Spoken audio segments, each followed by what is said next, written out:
Well, it's been an emotional week for Kelly, who was in Parliament on Wednesday to hear an apology from the Prime Minister, Rishi Sunak, for the historic ban that disallowed and even punished LGBT people serving in the military. Let's take a look. The ban on LGBT people serving in our military until the year 2000 was an appalling failure of the British state, decades behind the law of this land. Today, on behalf of the British state, I apologise. And I hope all those affected will be able to feel proud parts of the veteran community that has done so much to keep our country safe. Oh, I just got goosebumps again there for you, Kelly, and for all the other people involved. Just tell people, what was he apologising? What was done? Okay, so I've got to take a deep breath because I get quite anxious and emotional, and then I go blah, blah, blah, blah. So, the apology was there was a ban in place between 1967 and 2000 for any people serving personnel that was LGBT. Now, some people might say, why did you join? A lot of people didn't know they were gay because, of course, they joined at 16, 17, 18. That's the first thing. What happened is during that time, there was a witch hunt at certain periods of time during those years where they were purposefully going into barracks and trying to find people that were considered possibly to be gay. And that happened to you? Yeah, so what happened, so an example of that is from my level right up, I was raided, which means the Royal Military Police would come into my private space, my bedroom, ransack it completely, be intimidating, interrogating in my face, belittling. I was scared. I was 23. Young, yeah. I was 23. I was petrified. I didn't want to lose my career.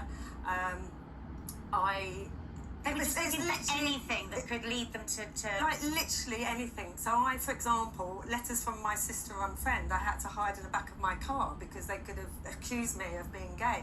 Now, just because I only realised I was gay when I joined.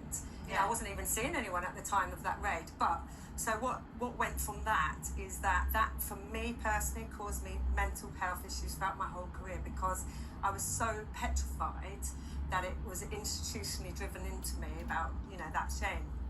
Hence why I didn't come out till last year. But from that, you've had others that were bullied, sexually assaulted, raped, in jail, long service medals ripped off of them. They lost their careers, pensions. And what we've got to remember, at this point, it was legal outside of the services. In 67, it was just shocking. It was lifted, yet it was still in the services.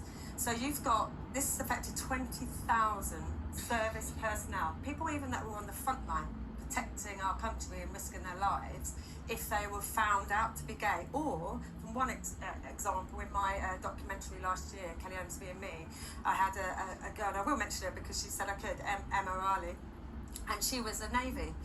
She joined when she was 18, and she basically wasn't even gay. She'd never had a relationship, and she said to her best friend one night, I think I might be gay or have, you know, not to her, just generally.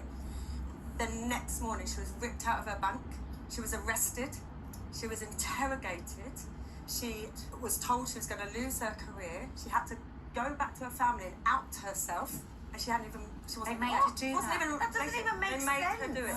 You had padres, so padres, people that you confess to or just go into the officer commands the next day and telling them, and then they get out. Medical people examining, which was sexual abuse.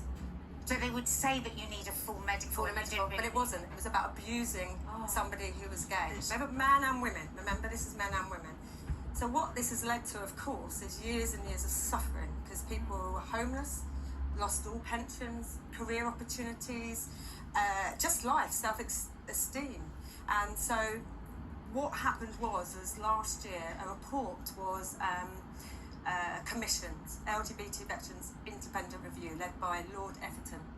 And in this book, which was finally, after a year, and thank you to Loose Women because I was able to do a call out to get veterans to come forward, over 1,000 veterans came forward with their testimony, which became part of the review paper. This was delivered to the government in May.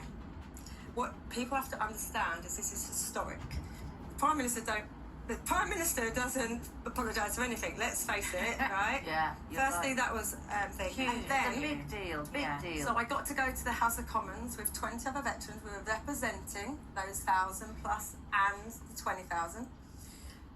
Obviously, we heard the Prime Minister's apology, and then we heard the Secretary of State of the Defence, Ben Wallace's apology, which was very heartfelt. And I'm going to say this because he'd also been in a career. He apologised for not really understanding what it meant Because when he was an officer. in Thing.